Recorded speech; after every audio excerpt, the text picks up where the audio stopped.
Hey everyone, and welcome back to the Deep Dive. Today we're taking a deep dive into Medi-Cal Rx. Ooh, exciting. It's a program that's been making some serious waves in California healthcare. You might have heard about it, maybe even seen some of the changes yourself, but we're here to break it all down, especially the recent news about bringing back prior authorization for kids. Yeah, it's definitely a topic worth exploring. Medical ARC is a pretty big change for how California manages prescription drugs for millions of people. Absolutely, and that's why we have you here with us. So let's just unpack this whole thing. To start, can you just give us a quick rundown on what Medi-Cal Rx actually is? Of course. So basically, it's California's way of trying to control rising prescription drug costs and also to make sure people enrolled in Medi-Cal, which is the state's Medicaid program, can get the meds they need. Okay, so making sure that those who need essential medications can get them without going broke. I Yeah. like that. But where did this whole medical ARCs thing even come from? It feels like it just kind of appeared out of nowhere. Yeah, it didn't exactly happen overnight. It really all started back in 2019 with Governor Newsom and his executive order N0119. I mean, the whole country was dealing with these rising drug costs, and California was feeling the pressure. So, this order was meant to give California more power when it came to negotiating drug prices with Big Pharma. So basically, California's saying, hey, we're not going to just stand by and watch these prices keep going up. Exactly. And a key part of the order was this shift from a managed care model to a fee-for-service model for pharmacy services, Right. which is how Medical Rx was born. Hold on a sec. Fee for service. I'm guessing that doesn't mean paying a fee to get better service at a restaurant. Can you explain what that means in the context of Medi-Cal Rx? Good one. Think of it like this. It's like choosing to pay for each individual taxi ride instead of getting a monthly bus pass. So with fee-for-service, pharmacies get paid for each prescription they fill, instead of managed care where they'd get a fixed amount per patient regardless of how many prescriptions they fill. So this way, the state has more control over what they're actually paying for, making it easier to track costs and maybe get better deals with those drug companies. Exactly. And by having all the pharmacy services under one state-run system, California hoped it could use its buying power to get those drug prices down. That makes sense. But did this executive order actually list any specific benefits that people could expect from this whole Medi-Cal Rx change?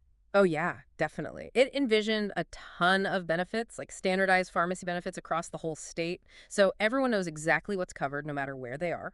It also aimed to improve access to medications by having a bigger network of pharmacies, which is especially important for people in rural areas or those who have trouble getting around. And of course, a big one was saving money both for the state and hopefully for individuals too. Okay, so better control, better access, and better prices. I like where this is going. But let's dive into the details here. What exactly falls under Medi-Cal Rx? What's covered, and maybe even more importantly, what's not? So Medi-Cal Rx mainly covers anything that's billed as a pharmacy claim. Think like outpatient drugs, both prescription and over-the-counter, certain drugs that doctors administer, certain medical supplies, and even enteral nutrition products. Sounds like a pretty wide range of services. Yeah. But you said there are some things that aren't included. Can you give us some examples of what's not part of this Medi-Cal Rx world? Right. So things that are billed as medical or institutional claims, like meds you get while you're in the hospital, those aren't covered by Medical Rx. Also, pharmacy services in long-term care settings are excluded. And there are already some carve-outs for specific medications like HIV/AIDS drugs, which are managed separately. So it really comes down to the type of claim pharmacy versus medical or institutional. You got it. And even within those categories, things can get a little tricky. Like with medical supplies, there are specific lists of products that are covered. So it's not always just about the general service, but sometimes it goes down to the specific product too. Oh, so there are some hidden surprises in the fine print.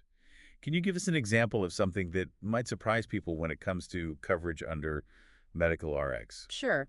Take diabetic supplies, for example. They're covered, which is great news for people managing diabetes. But there's a catch. There's a list of specific contracted products that are covered. It's not just any diabetic supply out there. Gotcha. So they're saying we'll cover your diabetic supplies, but you got to choose from our approved list. Okay, what about those continuous glucose monitoring systems, those CGM devices that track blood sugar? Are those part of the deal? Those are a bit of a mixed bag. Some specific CGM systems are covered by Medical Rx, but others are still covered under your individual medical and managed care plan. So it depends on the exact CGM you're using. Any other examples where the coverage details might throw people off? Here's a weird one. The coverage for sterile syringes with needles actually depends on the size of the syringe. So it really shows you that it's always smart to check the specifics and not just assume everything's automatically included. Wow, so size really does matter in this case. Seems like they're paying attention to even the smallest details. But let's switch gears a bit and talk about something that's been in the news lately. Prior authorization, or PA, and how it works with Medi-Cal Rx. And specifically, we want to hear about the latest news regarding PA being reinstated for pediatric care. Yeah, that's a big development.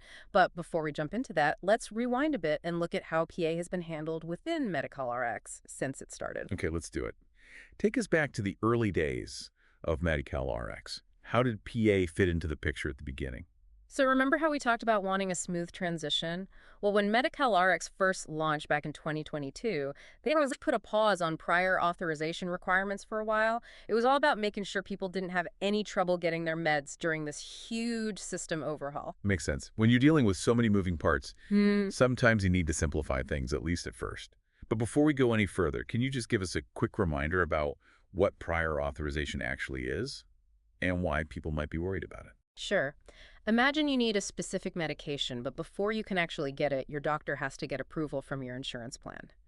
That's essentially prior authorization. It's the insurance company double checking that the treatment is necessary and that it fits their budget before they'll cover it. Okay, so it's like a checkpoint you have to go through before you can actually get the medication you need. Hmm. I can see how that extra step could be frustrating and even cause delays in treatment. Exactly. And delays in getting important medications, especially for children, is definitely a concern.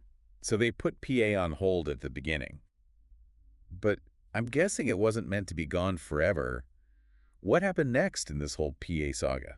Yeah, you're right. It was just temporary. In June 2022, they released the Medical RX Reinstatement Plan, which outlined how they were going to slowly bring PA back into the picture. It's kind of like slowly turning the volume back up after it's been quiet for a while. Okay, I'm picturing that volume knob slowly turning. So how did they go about actually reintroducing PA? Was it like flipping a switch or was it more gradual? It was definitely more gradual. They used a system of waves and lifts. Each wave was a set of claim edits or PA requirements that were being reinstated. And lifts were the dates when those changes took effect. They didn't want to overwhelm the system with too many changes all at once. So like a carefully choreographed dance, bringing those PA requirements back one step at a time. Precisely. But while they were doing this gradual reintroduction, were there any special policies in place to help bridge the gap between that initial pause and the full reinstatement? Definitely. They had a transition policy with some key features to minimize any disruptions and make sure people could still get their meds without too much trouble. Oh, tell me more about this transition policy. What kind of safeguards did it have? One big one was grandfathering existing prior authorizations, meaning if you already had a PA approved before the suspension, it remained valid for its original length, up to a year from when the prescription was written. That's a relief. So it's Yeah. not like everyone had to start from scratch and reapply for all their existing PAs. Nope. They didn't want to create unnecessary chaos.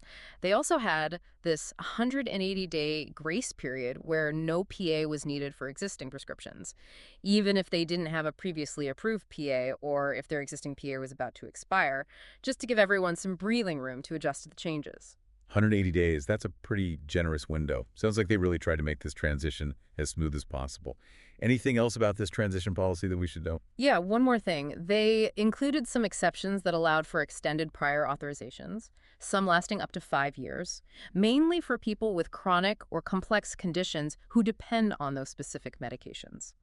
So even as they were moving towards bringing PA back, they recognized that a one-size-fits-all approach wouldn't work for everyone. Exactly. It's all about finding the right balance.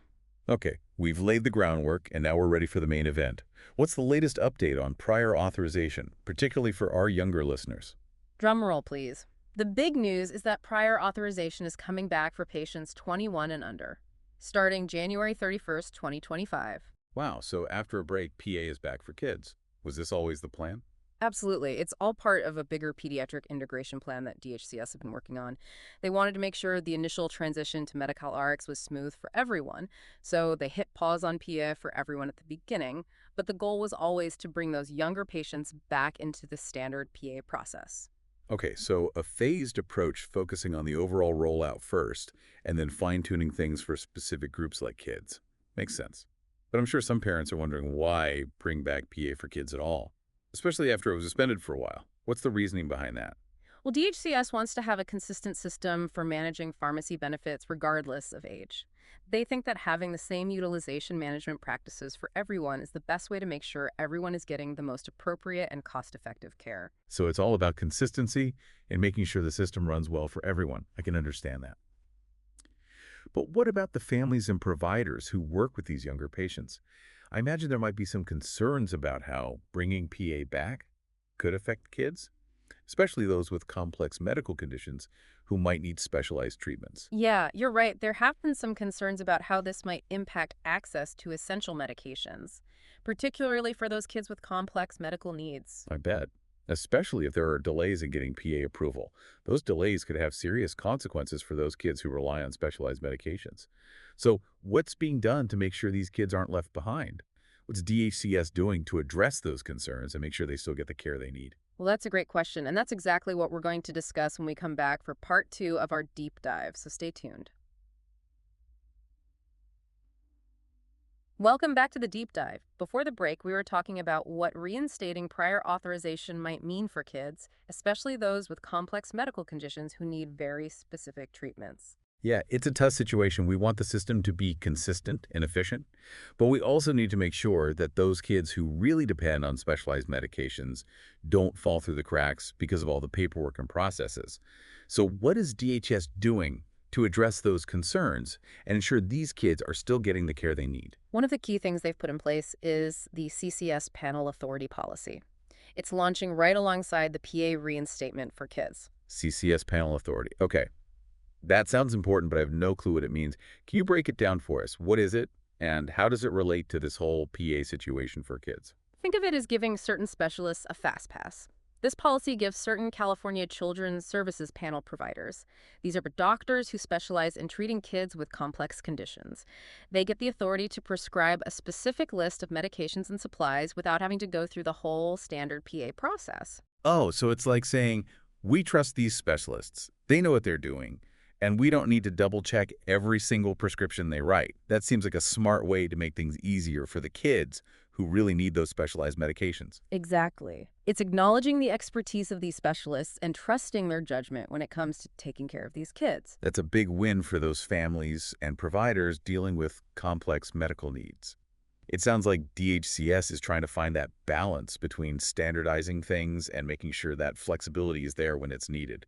But let's say a child needs a medication that's not on that CCS panel authority list, maybe something new or super specialized.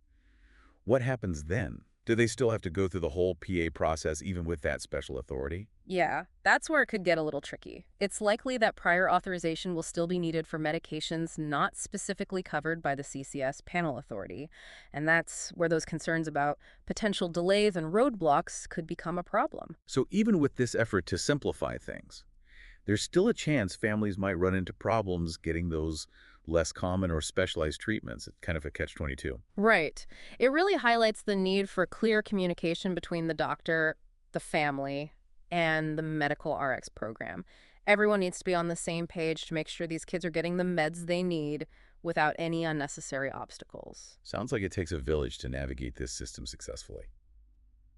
Speaking of the village, we haven't really talked about the role of medical managed care plans in all of this. Where do they fit into the whole medical RX puzzle, especially now with prior authorization coming back for kids? That's a great question. The managed care plans are still really important, even with medical RX handling the pharmacy benefits. Remember, medical RX essentially took over that part from the managed care plans? Right, so they're not directly managing prescriptions anymore, but they still have a role to play. Absolutely. They're still responsible for coordinating care for their members.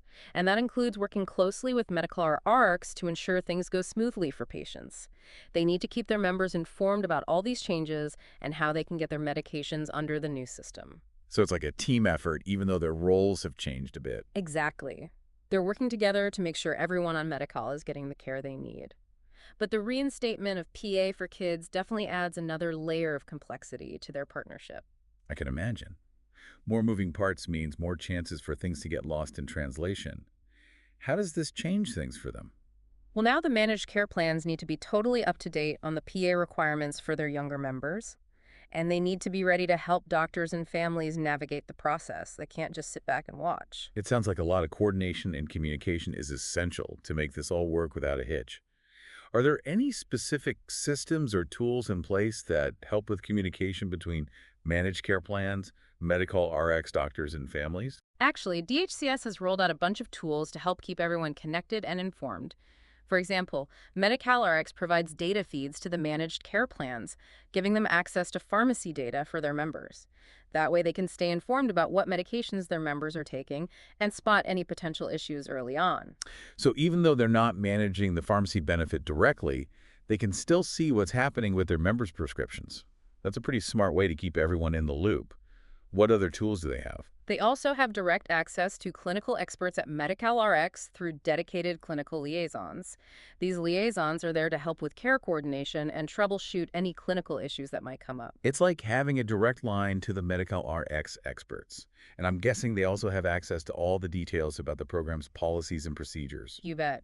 They have this secure online portal that's basically a gold mine of information about Medi-Cal Rx. It's where they go for all the latest updates and guidelines. It sounds like they've really put a lot of thought and effort into making sure everyone has the information and support they need. They haven't left anything to chance. But aside from all the tools and policies, you might be wondering, what's the big picture impact of all of this? Exactly. We've been so focused on the details of Medi-Cal Rx and prior authorization that we haven't really stepped back to look at the bigger picture. It's been a few years now since it was fully implemented. Have we seen any noticeable effects on the overall medical program or healthcare in California in general? Is it a success story, or are there still things to work out? That's the million-dollar question, and researchers are working hard to figure that out. It's still early, but there are some promising signs that Medi-Cal Rx is starting to make a difference. Okay, all ears. What are some of those early indicators that things are heading in the right direction? Remember how one of the main goals was to control those rising drug costs? Well, there's some evidence suggesting they're starting to do just that. A recent study by USC found that the average cost per prescription filled under Medi-Cal Rx is actually lower than it was under the old managed care system. Wow, that's really encouraging. Lower cost per prescription could mean big savings for the state, and that could free up resources for other important programs. Exactly. It's like finding extra money in your budget that you can use to make other areas better. What about the other main goal, improving access to medications? Have we seen any progress there? We haven't seen any major studies on this yet, but doctors are saying that the expanded pharmacy network under Medi-Cal Rx has made it easier for their patients to get their medications. Remember how each managed care plan used to have its own separate pharmacy network? Yeah, it was like a patchwork of networks, which must have been a pain for a lot of people. You got it. Especially for those in rural areas or without reliable transportation. Having a more comprehensive network across the board makes a big difference. So it's not just about having more pharmacies in general, but also about having more pharmacies that actually accept Medi-Cal, giving people more options and making it easier to get their medications. It's a win-win. Exactly. So while it's still too early to say Medi-Cal Rx is a complete success, those early findings suggest it's moving in the right direction. I'm cautiously optimistic. It's definitely something to keep watching as more data becomes available. But for now, let's talk about some of the challenges that Medi-Cal Rx is facing and what they're doing to overcome them. What are some of the main issues that have come up, and how are they working to address them? Welcome back to the Deep Dive. We've been really digging into Medi-Cal Rx, its history, prior authorization, its impact, and now let's get real. No system's perfect, right? True. So let's talk about some of the challenges and what's being done to smooth things out. What are some of the hurdles, and how are they trying to overcome them? One of the biggest challenges has been making sure everyone is on the same page and communicating effectively. I'm talking about DHCS, the managed care plans, doctors, patients, everyone. There's been some confusion and frustration, especially from doctors, about how things work in this new system. Yeah, I can imagine with all these changes, new policies, PA coming back for kids, it's going to be a lot to keep up with, especially for busy healthcare providers. Exactly. It is a lot, and DHCS knows that. They've been working to improve communication through things like webinars, provider bulletins, updates to their website, trying to make their policies clearer, simplify the PA process, just make it easier on everyone. So it sounds like they're listening feedback and making adjustments as needed. That's good to hear. But I'm guessing communication isn't the only challenge. You're right. Another issue that's come up is making sure doctors are getting paid fairly for their services under Medi-Cal Rx. Some doctors are saying the reimbursement rates for certain meds or services are too low. which makes it tough for them to really participate. Yeah, that's a big one. If doctors aren't getting paid fairly, it could mean fewer doctors willing to accept medical patients, and that would make it harder for people to get the care they need. Exactly. It's a domino effect, and DHCS knows this is a concern. They've been talking with doctor groups and trying to adjust those reimbursement rates to make sure doctors are compensated fairly and patients still have access to a good network of providers. So it sounds like they're really working with doctors to find solutions that work for everyone, finding that balance where doctors are happy and patients can get the care they need. Absolutely. It's an ongoing process for sure. Like any big program, there are going to be things that need tweaking along the way. It's all about constantly evaluating, adapting, and improving. It's like a never-ending game of Tetris trying to fit all the pieces together. Hmm. But speaking of fitting pieces together, let's talk about some of the areas where medical R6 has shown real promise. What are some of those bright spots where they're making a positive impact? One area that's particularly exciting is their focus on improving medication adherence. They're trying to make it easier for people to take their meds as prescribed, which leads to better health and lower costs overall. Medication adherence is so important. It's great. They're really putting effort into this. What are they specifically doing to help people stay on track with their meds? They have programs that offer personalized support and reminders to help people remember to take their medications. They're also working with pharmacists to provide counseling and education to patients. A multi-pronged approach. I like it. Any other areas where you're seeing positive potential? Another big one is their focus on data. They're collecting a ton of information about how prescription drugs are being used, how much they cost. This data can then be used to make better decisions about the program and really improve how effective it is. Data is power. I'm all about using data to drive decisions and make things better. Me too. This data can help them identify trend spot potential problems and come up with solutions before those problems become major issues. It's like having a crystal ball to see the future and stay ahead of the game. That's pretty cool. Okay. But with great data comes great responsibility, right? We've all heard about the potential downsides of big data, especially when it comes to sensitive health information. You're right. They have to be very careful about how they're using and protecting all this data. Privacy is key. They need to make sure the data is de-identified and that people's personal health information is kept safe and secure.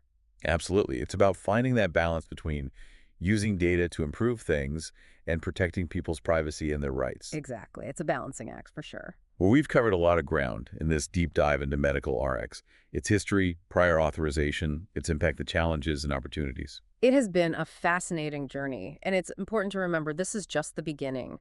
Medical RX is still a work in progress, but it has the potential to really change healthcare in California and maybe even beyond. It's definitely a bold experiment and worth watching closely, as they say, watch this space. So as we wrap up this deep dive, Yeah. what's the one big takeaway you want our listeners to remember? I think the big takeaway is that Medi-Cal Rx is a game changer. It's a big effort to tackle some of the biggest challenges we face in healthcare today. It's not perfect, but it's a step in the right direction. And its impact is something we'll probably be feeling for years to come. Well said. And for those who want to learn more, we'll be sure to include links to all the resources we mentioned in our show notes. Keep those minds engaged, folks. The more we understand about programs like Medi-Cal Rx, the better we can all be part of the conversation about the future of healthcare. Great advice. And on that note, we'll wrap up this deep dive into Medi-Cal Rx. Thanks for joining us. Until next time, stay curious and keep diving.